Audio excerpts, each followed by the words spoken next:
I'm just trying to figure out all the, and I did already reach out to the Sheriff's Office, Search and Rescue, and Fire Department to find out, to just get a survey of about how many they think that are interested, and we can go from there. EMS is through us, yes. So then, 6. oh, you have 6? Wow. Okay.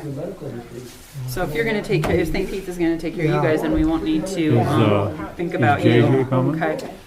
As far as I know. Yeah, if not, I mean, just reach out, because we're gonna be getting ours. I don't know if it's gonna be through Billings Clinic or independently or whatever, so I don't know. We'll figure that one out. That button. But it'll say... I can't be on that call, but Joey is say, now just like our your cell phone, it'll say answer, immunization person. He used to be the night nurse. He's now in IT, so I said, are you gonna, please tell me you're gonna be on that meeting? He goes, yes, okay, good. Because I have something else. He'll call in, Mike. Okay, It'll say, hey. Well, not with the Pfizer, because you can't, the Pfizer can't be, they can't split it up. What Billings Clinic got has to be for Billings Clinic. So the earliest we'd get anything would probably be with Moderna. Oh. So, just because. I get these tomorrow night. Okay. Oh, do you? Cool. We'll start here in a minute. See, that's just it. Is have if we wanted to drive to Billings, they would. They have it And that's all you got to do. And if it, I need to turn the volume. right here. Waiting for a 6:30 or 6:46. Yeah. Kind of a crazy thing. And I didn't even think I'd be on the list. They have, Are we ready then? We're pretty much ready. broken up into 4. Where's the... I thought probably 3. Yeah. Call this meeting of the Board of Health to order. Let's see, first thing we got on the agenda is COVID updates. That was added on there, so I'm not exactly sure. I can do what I have. I know we Yeah, have I've got some stuff too. As soon as I find it. So, okay. I will start with that then. The handout that I gave you is actually on the vaccines that are coming out. Some of them, have come out already and been distributed to 10 major hospitals in Montana. A lot of people have already gotten vaccinated that work at those hospitals. I think each hospital got 975 doses, something like that. We're supposed to get a total of 60,000 doses in December, was the last information that I got on Friday. For the state? Pardon? For the state? Yes. Statewide? Yeah. And so the first phase is the Pfizer vaccine. That's the one that they've been talking about the most on TV and stuff. So that's the one with the really low storage temperature and stuff like that.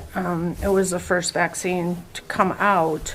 And so the doses that we got were from Pfizer, and all those hospitals did have the freezing compartments to be able to store that.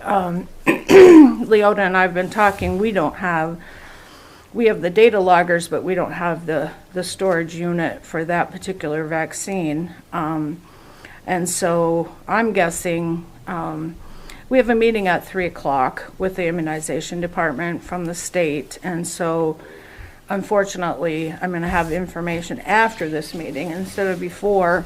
But I'm guessing that we're probably going to get the Moderna vaccination in our area when we get it, because we actually can store that in our regular vaccine freezer. So let's see. So I filled out the provider agreement and answered. It's just like a survey. You have to answer how many staff you have and how many people you think you can do per hour in 10 days. And it was just a survey like that. And I know Leota hadn't done that and then did do that. So they're signed up to give the vaccine as well. They're saying that the Moderna vaccine is supposed to be here December 20th or around that date. CVS and Walgreens is going to have a traveling team, and they'll be doing long-term care facilities. So we don't have to worry about them, but I don't know if that covers yours because Probably you're not, because it's all inclusive. in a different We're a con. subgroup, yeah. And so they'll come and do like Serenity Point and Silver Springs. And then I'm not sure if there's any in Three Forks or not, if they have a long-term facility that's in our county. I don't think so. So we don't have a lot of specifics. We all have a lot of questions that we kind of are hoping get answered this afternoon. But what we do know is that each person that comes in will be vaccinated. They have to wait in your facility for 15 minutes. And then every person will get a follow-up call every day for several days. Initially, they said that was going to be like 7 to 10 days of just symptom tracking. And then that information goes on to a spreadsheet and then goes to the state. Let's see. Our current count today is 52, I believe. Been running right around 50 cases in Broadwater County. As of December 11th, we had 244 cases in Montana. We've actually had no cases of the confirmed cases of the flu in Montana, which is unheard of. I know it's never happened since I've been here. We did have a couple of cases of influenza B really early, but that was before they were tracking, and I think they were done as a PCR instead of a regular test, so they don't count. So the way it's going to go, my understanding, and Leota, you can jump in here, is that first responders, EMS, hospital workers, healthcare providers like myself, physicians will all be vaccinated first, and then it will roll out a little bit further after January. We'll start out with people that are 65 and older and immunocompromised people. And that's supposed to happen sometime between January and March. So we don't even have a specific date on that yet. Initially, we thought we were going to get doses on the 20th, but I still don't know for sure. Have you heard whether we're going to get those doses? So I just wanted to give you that little handout, and then for those of you who don't know, I did go ahead and accept the new isolation and quarantine orders from the CDC. The problem with the graph is it should say after 10 days and after 7 days, because it has to be a complete 7 days. And so they kind of forgot the word after, but we picked up on that right away, and so we've been telling all of our people, you need to have a negative test and no symptoms for a full 7 days, and then on the 8th day you can be released if you have a negative test and no symptoms. So it's been a week of wrapping our head around these new guidelines and trying to understand them and answer the questions that aren't on this, because there's so many different scenarios that we have to deal with. So Okay, so is this a new guidelines for people that have been exposed? Is that right? yeah, Okay. so the isolation hasn't changed. So Okay. those are the people who are positive. That hasn't changed. That's still the day after 10 days. If they have no symptoms, Okay. they can be released from isolation. So that part didn't change at all. It's just for the people who are close contacts. If they are tested after day 5, on or after day 5, then they have no symptoms, they test negative, They quarantine through day 7, and on day 8, they're done with their quarantine. So, but like I said, there's so many different scenarios that go with that because, you know, if they have no symptoms, we have to go from the test date. If, you know, if they started their symptoms 3 days before they got their test, then we go back 2 days prior to that. So there's a lot of mathematical figuring that goes on with almost every case. Hardly any of them are just cut and dried. It's just the way it is. So as of today, we no longer have a contract tracing team. So the health department is going to try to keep up with the 50 cases that we have every day. I did hire a staff member that's going to be working part-time in the health department and going to be working part-time at home doing contact tracing. And hopefully I'll be able to hire another nurse shortly because there's no way that we can keep up with all these cases with the team that we have right now. So, let's see. The other information that I got was that they're going to have specific special training for the lead locals, which is myself and people like Leota and some of her team on vaccine storage, administration, follow-up, and all that stuff. And I did get some training information today, just this morning, but I haven't had time to look at it. That came from just our state. So that was, I think, recommendations from the CDC, but it was from Montana State. So anyway, there's just a lot of information floating around about the vaccines. So, you know, if people have questions, I've educated myself pretty well on the different vaccines. And so it'll just be a matter of when we get them, you know, and what vaccine we get and, you know, all that stuff. But that's about it, I guess. Anybody have any questions? Teresa, on patients or that have tested positive for COVID, where do they fall in the triage or the point of when they get vaccinated? That's interesting because we've been asking that question for 2 weeks and we still don't have an answer.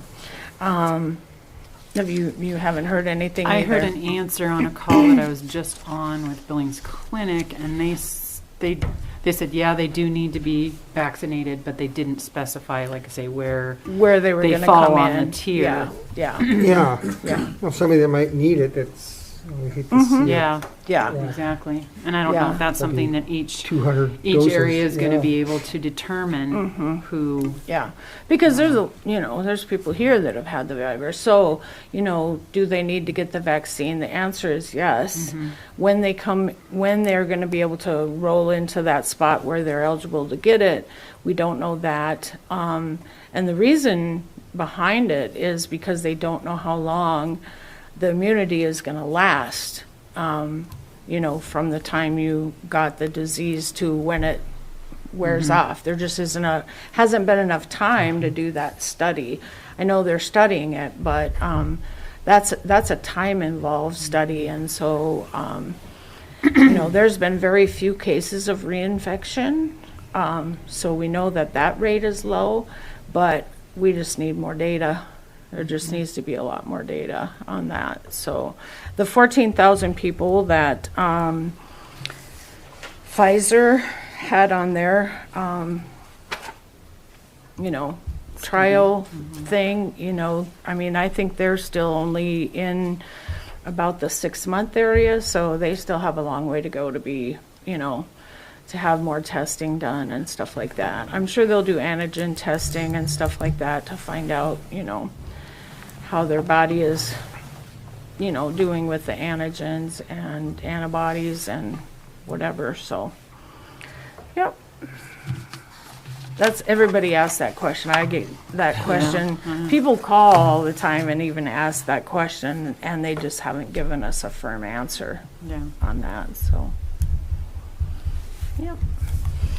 Okay, well, if you have any So questions. how are they gonna go about establishing the over 65 and compromised? Is that, how does that whole thing work? Well, CMS is going to help with that, the Center for Medicare Services. And they also have a way that we can get immunocompromised people. My understanding is they know everybody who's on oxygen, everybody that's in a wheelchair, just from their own data, and they're going to share that. And we actually have a way right now that we can look up that stuff in a website called iBiz.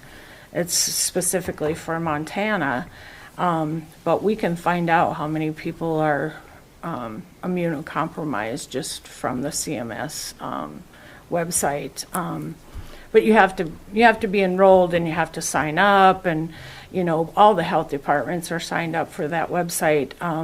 But it's just one of those things that takes time, and I frankly just don't have the time to research that right now. But it will have to be done. And the other thing is, we can go through our flu, influenza reports and find out all the people that we've given shots to that are 65 or older. And generally, there's questions on that. That's, are you immunocompromised, or do you have, any reason why you can't get this vaccine? We probably will look for help from, doctors' offices and stuff like that too as well. So they just haven't specifically, this is just all in my mind, how we can, find this stuff out. But I'm sure that the state will have some other information for us on how we can track those people. So.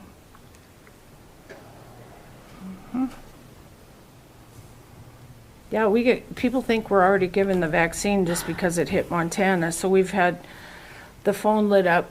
When can we make an appointment to get our COVID vaccine? That's a good question. Yeah. So, anyway.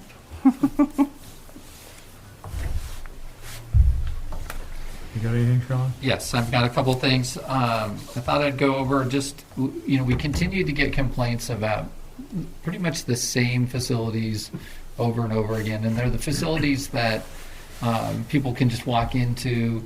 The town pump, Rocky Mountain Supply, Bob's, it's very common to have complaints about them. And I have been in contact with all of them throughout this, and they're asking for guidance on what to do.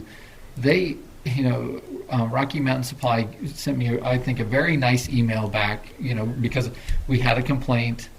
We I sent them an email saying, do you need some more signs? What can we do to help? Because in our last discussion, or maybe the previous meeting, Board of Health meeting, we talked about my role is really education, not to be coming down on these businesses that can't. It's difficult for them to control. And so Robert from Cenex said, they're doing their best, but to expect an $11 an hour employee to confront patrons is very difficult, and if not, they're not going to do it. They have a hard enough time keeping employees, let alone to ask them to confront people that they have to live around and be with. Mm-hmm. And so what we have, my approach has been, if there's complaints about the facility not wearing them, that's not okay. If the employees are not wearing them, I will definitely go and approach them about that. If it's a facility that's struggling to have the patrons, it's just trying to educate, give them more signage, try to give them, tools to deal with that.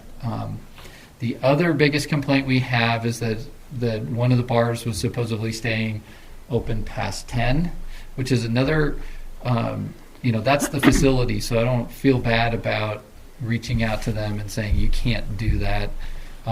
We got enough complaints about the facility that I did forward it on to Corey, just like he had kind of said, if we get enough complaints and they're not necessarily complying, to forward it on to him. He forwarded it on to Win, and then Win went down and talked to them. I mean, he's been, and Win will probably talk about this as well, but we've, the people that complain are complaining not just to Teresa and not just to me, but to the sheriff's department and most likely to Corey as well.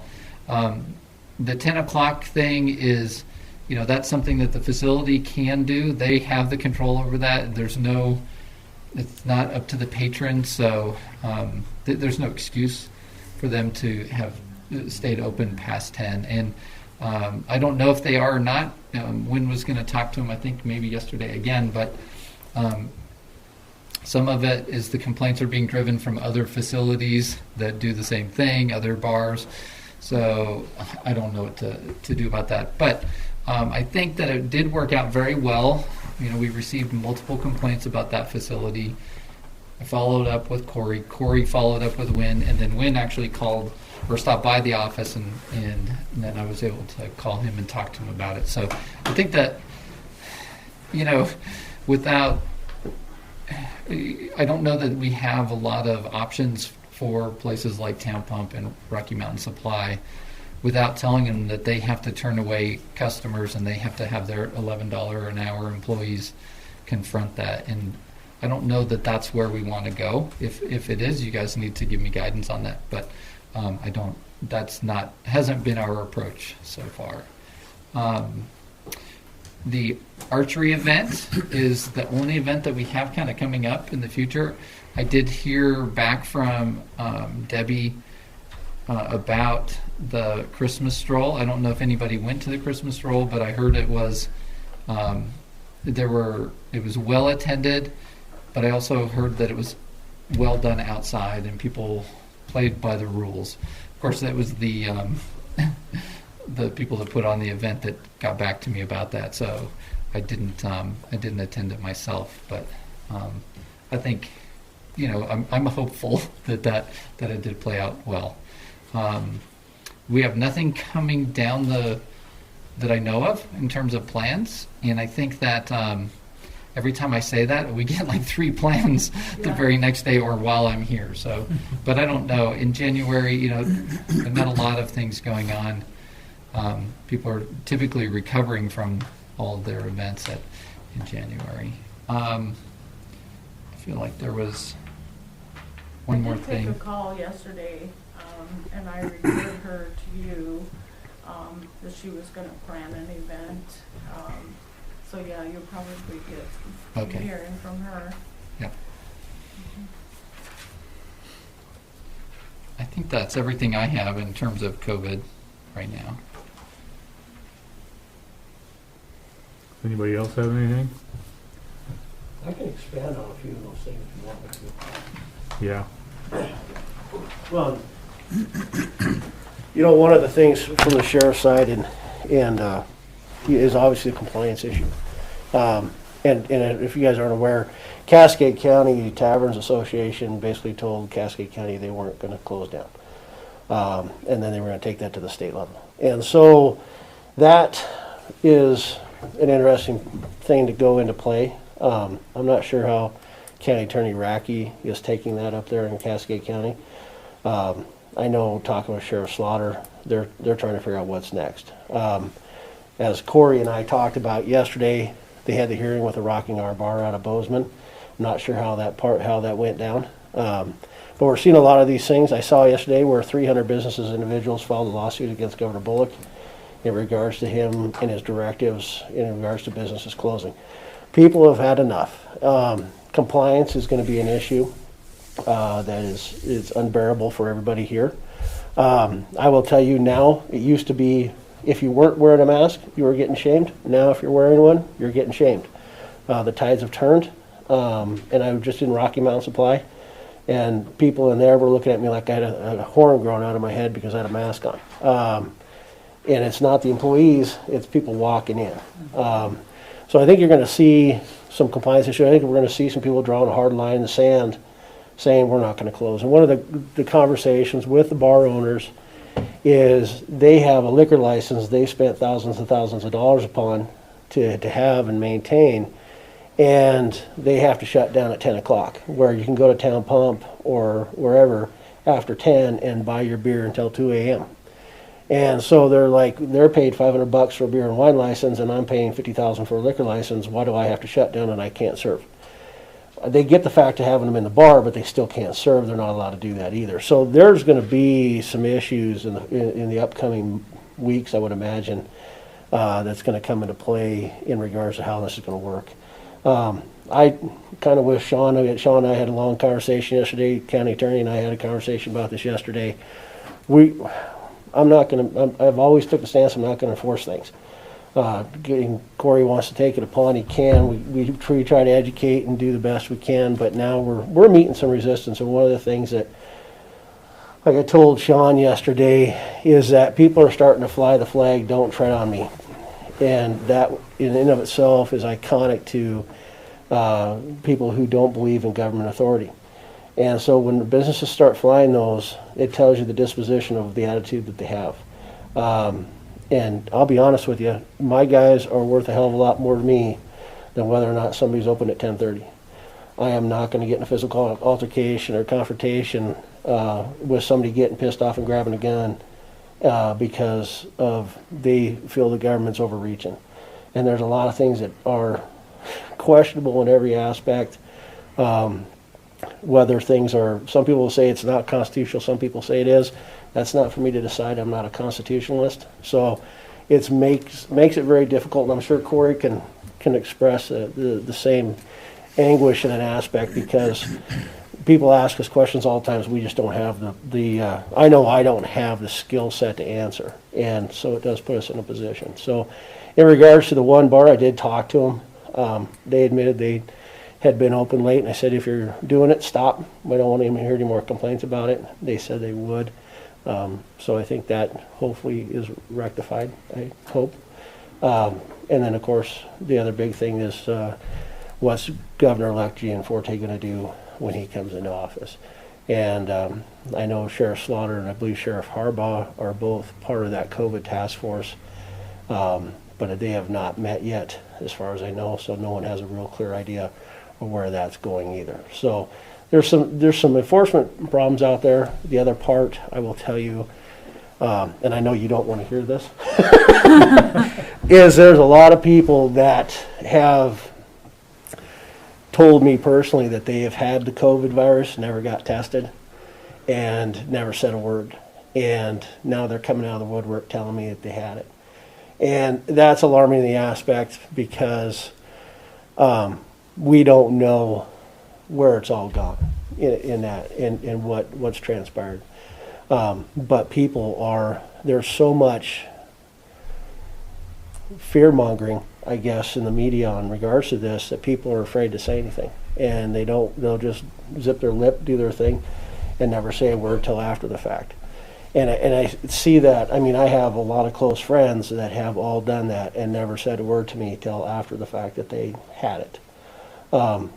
And so, Lord only knows. Lord only knows the number of people who have actually had COVID in Broadwater County. I'm sure it's a lot higher than what we imagine and what we know at this point. So, lots of issues out there. Not trying to be the bearer of bad news on anything, but I just want people to understand we're trying to educate and do our best with folks, but we are coming up against a wall that people have had enough, and they are putting their foot down and saying we're not doing it no more. So I'm not sure how Sean handles that or how Teresa handles that or Corey, but if they're seeing it as much as I am, but that's the mindset that's in our community at this point.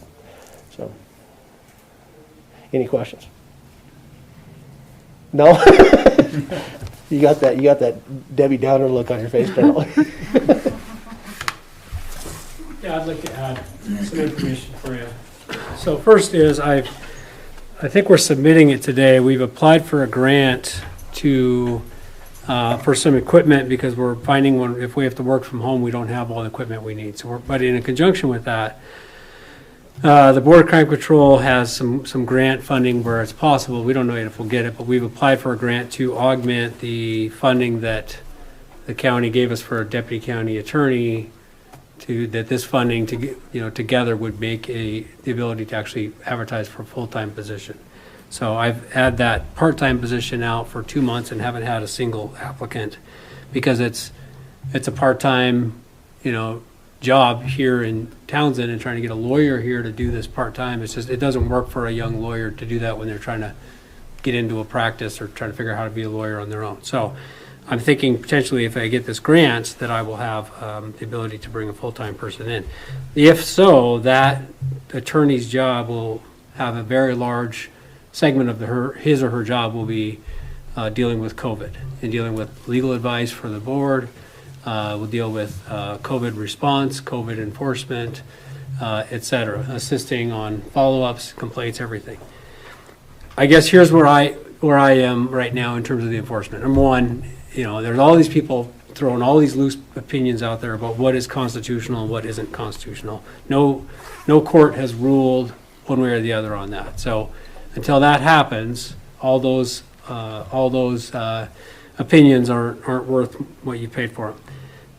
I will say the U.S. Supreme Court's been pretty clear in recent rulings that they're pretty skeptical of restrictions on freedom of worship. That's been the ones that there's been 2 cases to the U.S. Supreme Court. Restrictions on freedom of worship under the guise of COVID are not going to be upheld by the U.S. Supreme Court or the Montana courts. If a Montana court does it, it's going to get challenged by a Supreme Court and probably get reversed. The things about masks and congregation of customers or bars and all that, we don't know yet. The place where we're going to see the first ruling that's going to have the most value in terms of seeing what a detailed constitutional analysis looks like is going to come out of this Bozeman case. That's the Rocking Our Bar case that Wynn mentioned. So I understand there was a hearing yesterday. They're briefing it. It could be a few weeks before we have a ruling, and also that might quickly be overtaken by events if the new administration does something different. The thing that's unique about that case, or at least interesting in terms of where this could fall on the spectrum, is that the restrictions for the bar hours in Gallatin County, that came from their Board of Health prior to the governor's order restricting the hours of operation. So they did not enforce it under the governor's directive. They enforced it under the Board of Health order. Under the statutes, the Board of Health has broader and I think more robust authority to do these restrictions than the governor or the state director of DPHHS. If the court says that restriction is not valid from that local Board of Health, that's going to cause all of us to kind of scratch our heads and go, what do we do now?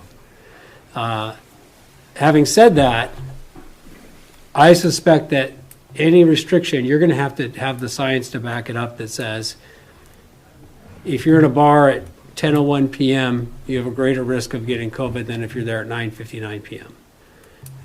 There's got to be some factual support for those restrictions. And if you can't do that, you're going to have trouble. Regardless, if this is a court case to enforce it, you're going to have a jury that agrees with you. And that's not going to be an easy sell. The place where I will, when I have the time, and I don't have the time right now, the place where I will focus enforcement efforts is on isolation and quarantine. If someone is a known positive case and they decide to disregard isolation orders and they go out and infect a bunch of other people, yes, I will enforce that. Or same deal, if they're a known contact and they're not following the quarantine until they get a negative test, yes, I take that seriously, because I think that's a much higher, not only is it much more factually supportable, but it's a much higher risk of danger to the community versus wearing this mask, which we all hate. But the other day I filed my 60th felony of the year. I've never filed anywhere close to that. Last year, the most was 54. That was the most we'd ever filed. Before I became the county attorney, they'd never filed more than 45 felonies in a year.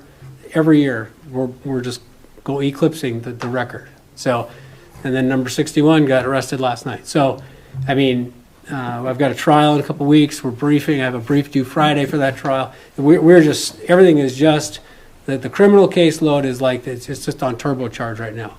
So, you're not going to get from me a timely response on a mask violation or something like that. I'm happy to call people, tell them please do it, but that's just the reality of what it is. I'm waiting to see what the court in Bozeman does. But in my view, the state plan is totally on the wrong page in two key respects. Number one, stop worrying about enforcing the masks, start focusing on enforcing quarantine and isolation. And number two, put some resources into contact tracing. I've talked to county attorneys and health officers across the state. There's not a single county that's doing contact tracing at the level that it needs to happen. We don't have the resources to do it. We got too many people, it's coming too fast, and it's too difficult of a lift. That should be the absolute number one priority from the state. And I have provided that comment in great depth to the Gianforte COVID team. Contact tracing should be your number one priority. Number two should be enforcement of quarantine and isolation for known infected people. Masks, just give me a break. It's nothing but a political thing for us to fight over. And that's all I got. Thank you.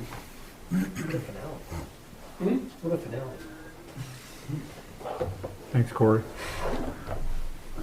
Okay, we'll move on to old business. Public health officer, what do you got, Doc? Only old or new business that I have is that we have updated all our protocols for immunizations and policies at the county health office. And Therese is the one that put all that stuff together. It's that thick. What's that? It's that thick. So it takes us both a lot of time to do that. Okay, public health nurse, what do you got for us? Anything other than what you had? No, not really. We're just understaffed, and I totally agree with Corey. We just don't have the staff to do the contact tracing, and everybody, there isn't a lead health officer in the state that says they have enough help to do that, or doing it to the level that it needs to be done.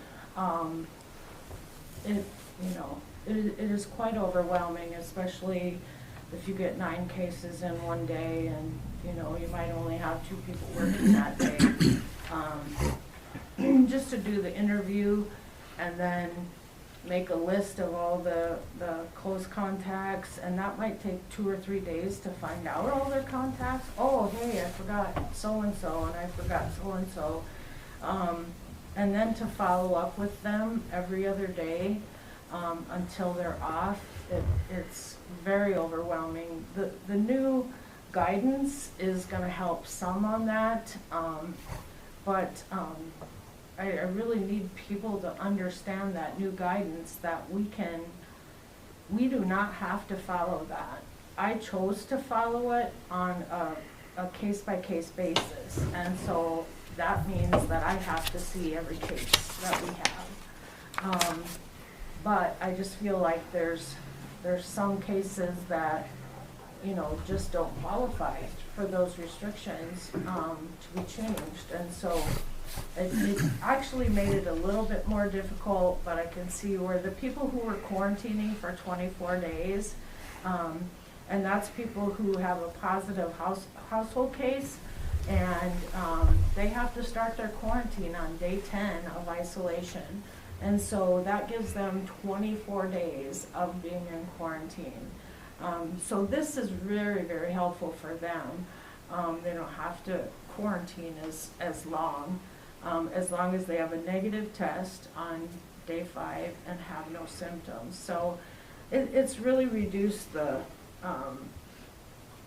some of the quarantine in a good way. But it really is a lot more work. I guess, than people think it is. I don't know what else to say about it. Some might have 8 contacts, some might have 1. We had a case 2 days ago, she had 40 contacts. So We have to reach out to every single one of those every other day. And so this happened to be a school case, so, at a different school in Lewis and Clark, so we ended up actually turning that over to their contact tracer.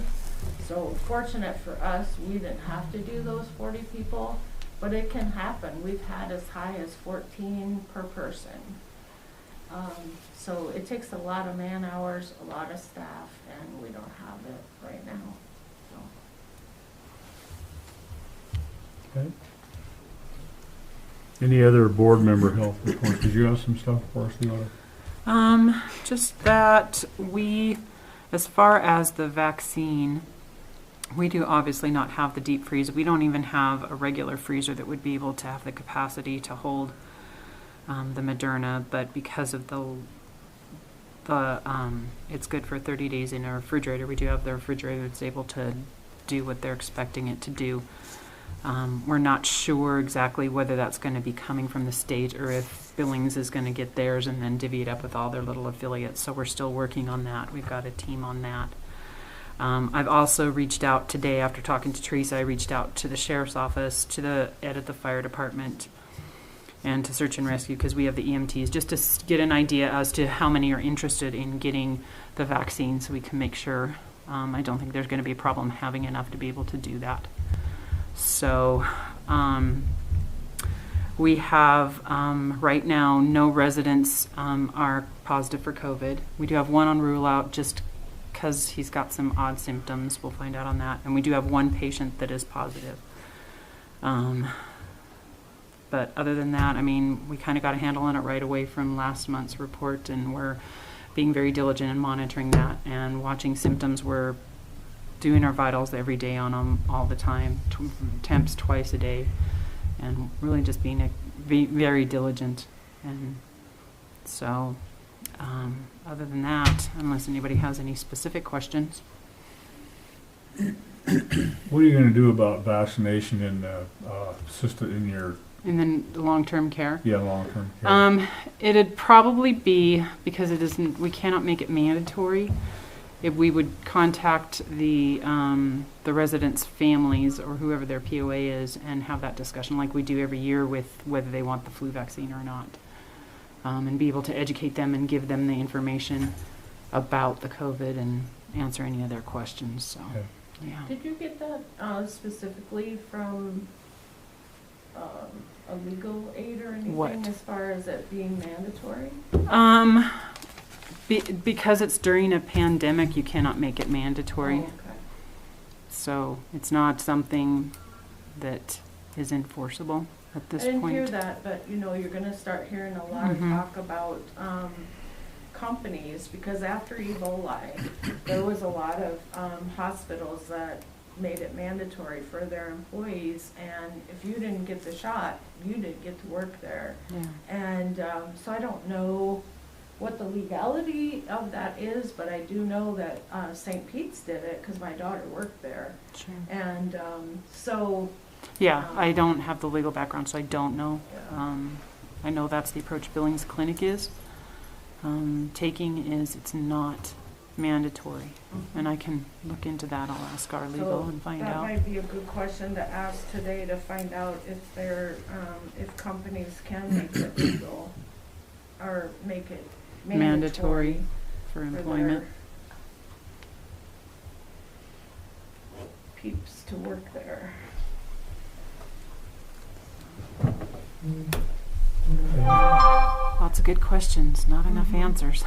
There's a lot of questions that are really unanswered at this point, so we Yeah. just attend all the meetings that we can. Leota and I have been working very closely together, and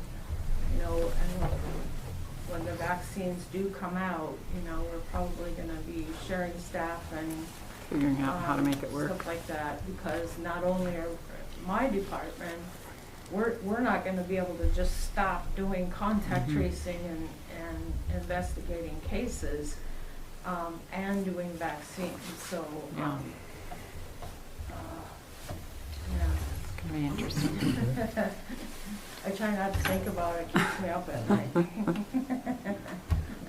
Anybody else have anything, Mike?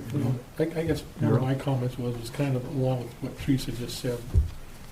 I think everybody needs to understand that we're still gonna have the positive cases and the contract tracing that's gonna be going on as this vaccine's being distributed. And it's gonna be, that Teresa and her department will become overwhelmed pretty easily. And I know, Teresa, we had this discussion about contract tracers. It can be done from home if we had people that were willing to work from home. Is that right? I did, after we talked yesterday, and Brittany told me that I no longer had a contact tracer today, I already started Cami. We had 7 new cases this morning, and I was instructed not to send them to best practices, and so, by Brittany, and so I guess the point I'm trying to make is home. they don't have to come into your office to do Right. this work. No. We can hire contract tracers, people that maybe have a healthcare background or whatever. Yeah. They can work from home. And so I guess I'm putting that out there. So if there's anybody out there that's listening, or you know somebody that would be interested in doing that and helping us out, there's a great opportunity to help your community, and you don't have to come into an office. You can work from home. So. Really don't need, more than a high school education to do it, because we can train people, very quickly. There's a lot of training courses out there, and they're very good. Several of my staff and myself have taken those, and some of them are pretty quick, because initially they were really long, and now they've got them just defined so well that you can take a couple of courses and just be ready to go. Okay. So yeah, we can provide the laptop. We got a cell phone. One of the problems we were having was using our own cell phones, being on call. We did have to dial *67, so they don't know our personal numbers, and it comes up as restricted or blocked.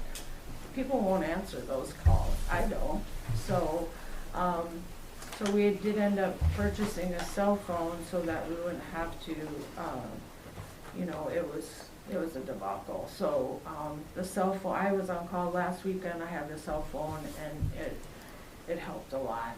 And so we have a laptop. It's all set up for contact tracing, and we have another laptop coming the first part of January. So if we can get the staff to do it, we'll be okay. But so far we just haven't had any luck really hiring.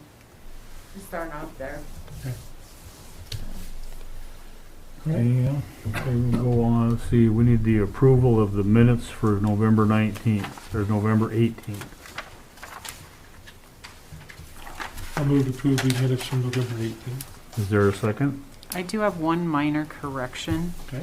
Under the public health nurse, the second tab says Minex testing. I believe that's Binex. I'm not, it's not, it's a B instead of an M. Okay. Just minimal there. All right, I will amend my motion to accept the minutes with that correction. Okay, is there a second? I'll second. Motion's been made and second to approve the November 18th minutes with the said correction. Any further discussion? All in favor? Aye. Opposed, same. Motion carries. Okay, County Sanitarian, Three Brothers Tire update. So I can probably hand this off to Corey if that's all right, since you're here. You definitely know more about it than I do. I was joking that it's 2 brothers tires, but they went and got a 3rd brother somewhere along the way. So I sent an order. I just sent it today, so I don't know if everyone's seen it, but I think you probably would have received last month an order from Judge Seeley. Basically, we won the case all the way around. The order was both finding that the 2 brothers tires and the other defendants have violated the solid waste law with an illegal waste tire dump.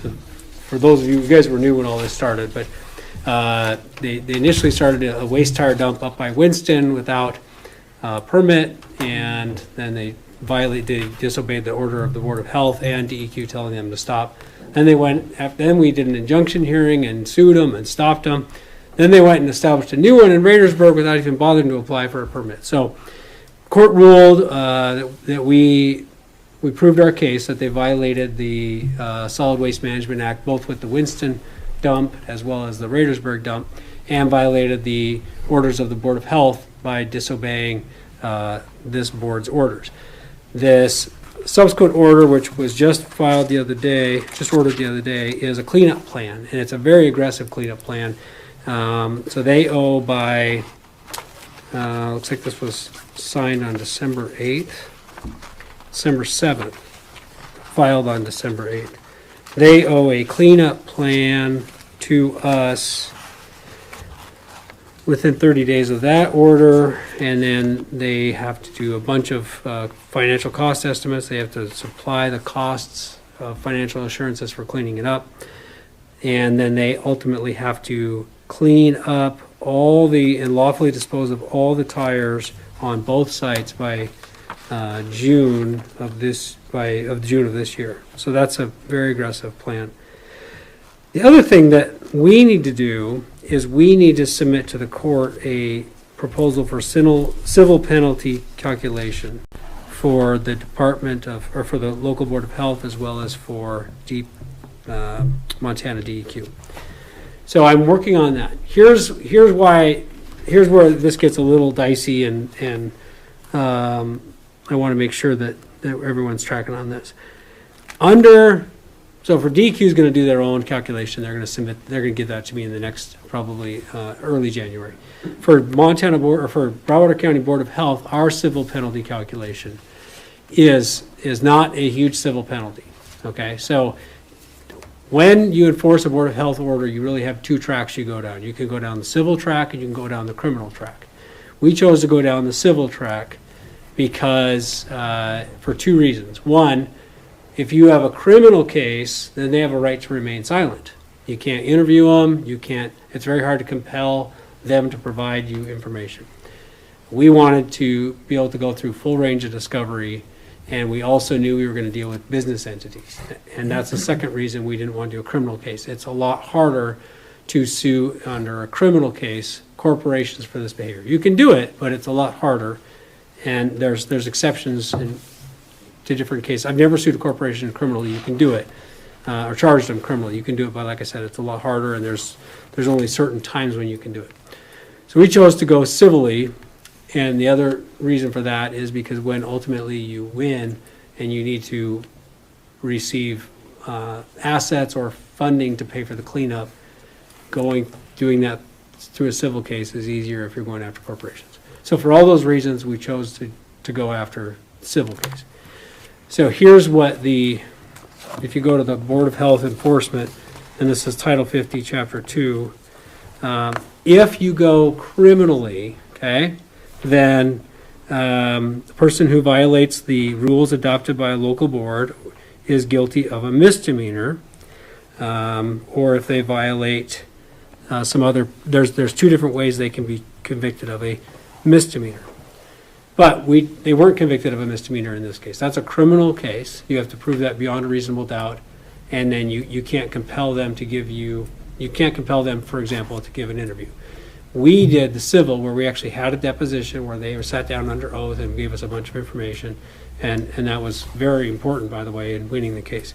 So our penalty, or what we can recover from them, basically is the prior statute. The prior statute says, this is 50-2-123. If a person refuses or neglects to comply with a written order of a state or local health officer, or in this case, that includes what you did here, the Board of Health, then you can cause the order to be complied with and initiate an action to recover expenses incurred from the person who refused to comply with it. Okay, that's what we did. It says you bring that action in the name of the county. So I sued on behalf of Broadwater County Board of Health, which is really on behalf of Broadwater County. So the only thing we can recover is our expenses. Well, our expenses in this case were pretty minimal because, you don't pay me separately for Board of Health as opposed to other county attorney duties. So the expenses are going to be deposition costs and transcripts and just a couple of things like that. However, they do have to pay us. So we'll reimburse the county, or they'll reimburse the county when they pay up. Their administrative civil penalty for DEQ will be much larger. But I just want to give you a heads up on that. It's going to be a few $100s. I need to put that together. I'll email you, and then I just need to submit it to the court by January 11th. Okay? Can they, what about reimbursement on my costs as a contractor? I keep track of that. Okay, I had forgotten about that. So that does make sense, because you went on the inspection tour. Yeah, So go ahead and provide that as well, okay. because that would also be reimbursable. Okay. Yeah. And I keep track of, my time. Okay, good. So I Yeah. should have that, and there'll be mileage. And then I did put together some files for you as well. Yep. at one point, so- The photos and the drone. Yep. Correct? Yep, and also at one point you needed a bunch of information from from the sanitarian's office that I Mhm. had to do, so I can Okay. see if I can find that time. Yeah. as So well. include all that time calculation. Yep. Okay.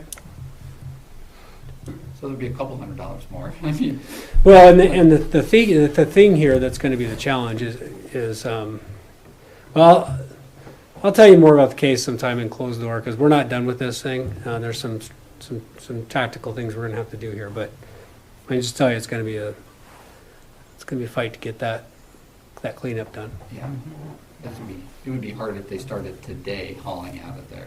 Mhm. Yeah. All right. Thanks, Corey. But that's been when did we start this thing? We started it in, I think I sued him in August of 2018, right? Because it was before I got here in Yeah. February of 2019, so. Maybe it was early September, so it's been a long haul. All right, Thank you. any questions for me? Yeah, thanks, Corey. And I'm doing trial prep on another case, so I'm gonna take off unless you guys need me. All right. Thank you. Thanks, Corey.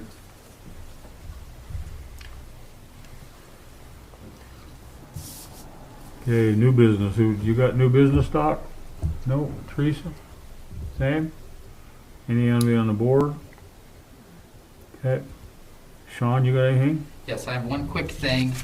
Under our regulations, under the wastewater, on-site treatment of wastewater and Broadwater County regulations, we require that certified installers do continuing education every 5 years, and to keep their certification. And what I'd like to do is say that anybody that needs that this year, that we can postpone it until next year, because I don't want to have to put on a class in this time with COVID and the pandemic. Especially because contractors are not Zoomers, right? They may be boomers, but they're not Zoomers. And they're not going to, a lot of my contractors I can't even email permits to. Like it is, you have to send them a physical permit. So getting them to do things electronically would not be, actually I don't think it would be feasible. So what I would like to do is just kind of waive that for the year, and then just, or we could say until fall or something, until we know. But I think it would be just easier now to try to waive it for this year, that requirement, and then next year we'll go, hopefully be able to do it. Or by then I'll come up with a plan on how maybe I'll need to send some documentation for them to read over and sign off on or something. So. I haven't had problems with the certified installers doing anything wrong, and the regulations haven't changed in the last 5 years. So there's not any updates that I need to do. Most of my issues are owner installs, because our regulations allow owners to install, or a person can put in 3 before they have to become certified. And it's those that I'm typically having problems with. So, but I think that the board would have to okay this for us, and then we're just getting ready to send out our letters telling people that they need to repay their certification fees and that. So, any questions from me on that? If you waive that for a year, that doesn't mean new installers that want to get certified still have to come in and get certified, right? Correct. Yeah, this is just for for previous, the previous installers? this 14.16 that says required installers to attend a minimum of one workshop every 5 years. Oh, okay. So Okay. that's all I would, and I think that you were given a copy of this. Well, it's right here. Sorry.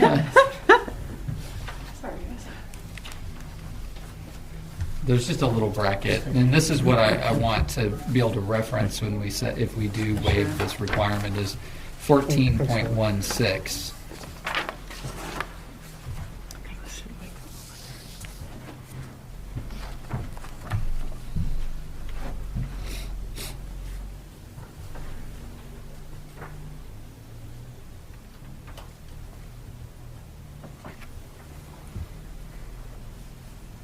You just need a motion to do that? Do we need a motion on that? Yeah.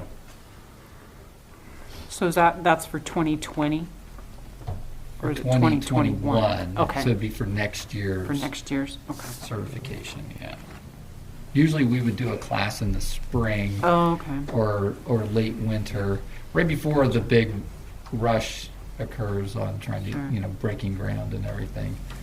And we gave one in February, end of February, I Oh, think, okay. last year. Okay, Yeah, because it was right before COVID, okay. so that we were able to do it. And then, because I was going to have to, there were some contractors that couldn't make it. I was going to do a makeup class, and then we just could never do a makeup class either. Yeah. So So I guess I'll entertain a motion to waive the certified installers class for a period of 1 year. Is there a motion? I'll move to do so. Is there a second? I'll second. Any discussion? Seeing none, we'll take a vote. All in favor? Aye. Opposed, same. Motion carries. thank you. That's Any all other? I have. Go ahead. That's it. Any other reports? Okay, seeing none, I guess we will adjourn at 2:03.